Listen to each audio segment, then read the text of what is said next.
I'm calling because my mother is well, I guess she's a client of yours. She lives in the Sandpiper Assisted Living. Sandpiper, of course. Let me transfer you.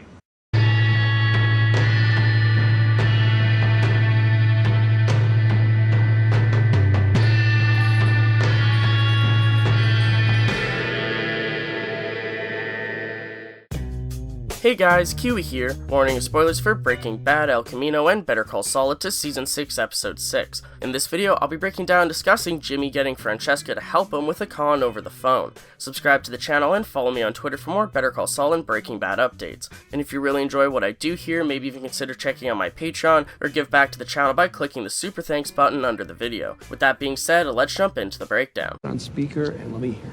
Hamlin McGill. Hi.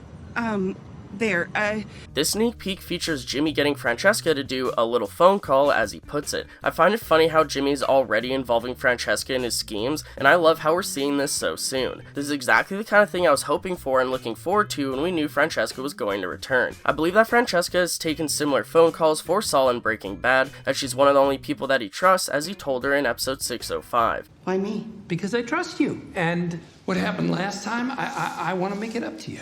This time she's calling HHM in regards to the Sandpiper settlement. Notice how the retirement home that Francesca says her mom lives in is Amarillo. Yes, my mother's out at the facility in Amarillo. Which is a callback to the episode Amarillo in Season 2, where Jimmy goes to Amarillo to convince a bus driver to stop his bus full of elders so Jimmy can solicit all of them into signing up for the case. That was during the cold open of that Season 2 episode, and I gotta admit I do love the way that Jimmy talks to old people, even if he was technically manipulating them, which is kinda cruel in the grand scheme of things, but he really does know how to get them all to like him. This also is referenced because of Howard talking to the Sandpiper elders last episode and winning them over in his own way. So it's crazy to think that in a separate universe somewhere, Jimmy could have stayed working at Davis and Maine on this Sandpiper case this whole time. Seems like a lifetime ago we saw Season 2, but in reality Jimmy could have still been working on the case alongside Cliff and Aaron and Omar back at Davis and Maine as the head of client outreach. Jimmy also got given a hard time for the Amarillo solicitation by Chuck in one of the Sandpiper meetings at HHM, causing Jimmy to backpedal and say he'll figure out another way to reach out to new clients. I'll discuss that whole situation more in my Better Call Saul Season 2 tier list, which yes, will be uploaded soon, I swear. Thanks to everyone that's been so patient for that video to come out. So HHM transfers Francesca to someone on the Sandpiper case and asks about a meeting on Thursday. Says she's supposed to call into some meeting on Thursday? Yes, you're talking about the mediation? That's it.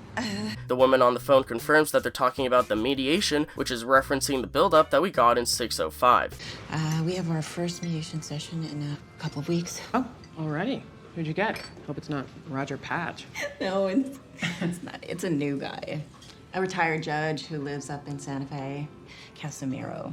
Kim met with Viola in order to get info about who'd be mediating the Sandpiper case, and then later back that night at home, she showed Jimmy a photo of him in some newspaper. I got a name. Rand Casimiro, retired judge. I don't know him, but I found a picture in the bar journal. The running theory is that we'll see yet another body double, with Jimmy and Kim impersonating the mediator who's a retired judge. Jimmy implies that his distinct mustache will make it easier to replicate him, so we'll have to see where that goes. Ah, love the stash. That's a lot less face to worry about. Unless he shaves. Are you kidding those handlebars? No, that's years of grooming. True. Francesca says that her mom forgot her dial-in instructions, and the phone receptionist says that she can help her out with that, as it's important to them that all their clients are looped in. So Jimmy is conning his way to getting a dial-in instruction for this meeting. Will he disrupt it in some way, or does he just want to spy on what's being said? Lost her dial-in instructions. I'm just looking everywhere and can't find them. Jimmy coaching Francesca through the phone call felt like him directing one of his commercials. First, he makes kind of a cringe face to Francesca, starting out the phone call nervously. He keeps telling her just a phone call to calm her nerves, and helps her what to say throughout, such as sounding out the name that he wants her to use as her mother, along with even spelling out the letters of the name with his finger. He then directs her with a smile to make her seem more cheery, and the sneak peek cuts off. Jimmy coaching her through this phone call is also a reference to her very first episode in Better Call Saul back in Season 3, Episode 2, when Jimmy was coaching her through her first phone call as his receptionist. Put a little sunshine in your voice. Got it. Folksy, be folksy. Say, is that a dog I'm hearing? Yeah, Cracker Barrel. Always helps to mention Cracker Barrel. I was thinking of going over to Cracker Barrel because they've got such great air conditioning. I love Saul's direction here. He's really coaching her well. From the days of Cracker Barrel to the days of Saul Goodman, Francesca has signed up for more than she knows. As Jimmy said in his hiring interview with Francesca, she's one of the only people that he can trust. Now that Francesca is on board, it's exciting to see her already helping in regards to the Sandpiper settlement. I wonder if Jimmy just tells her some excuse as to why she's doing this, or if he eventually tells her the truth in regards to his and Kim's vendetta against Howard.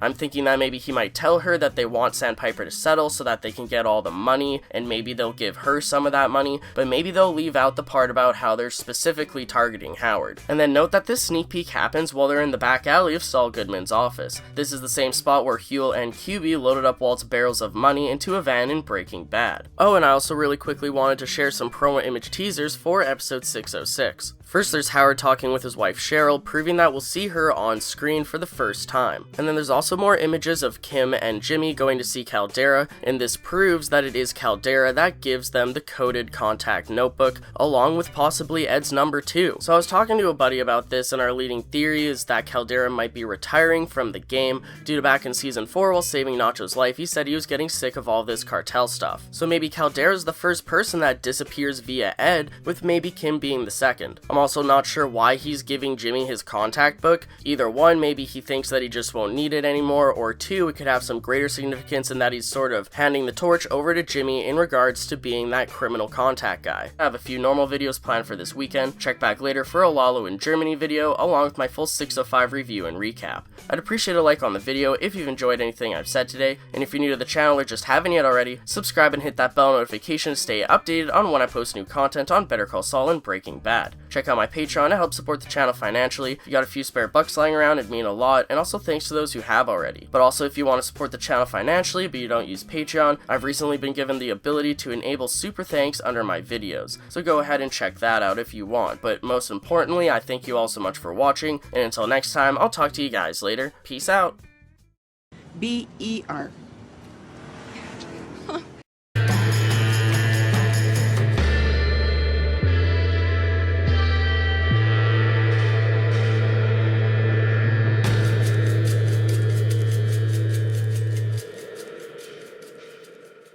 If you'd like to leave a message, Mr. Ermin Trout? Trout like the fish? I hear Cracker Barrel has excellent air... This one really don't want to talk about Cracker Barrel.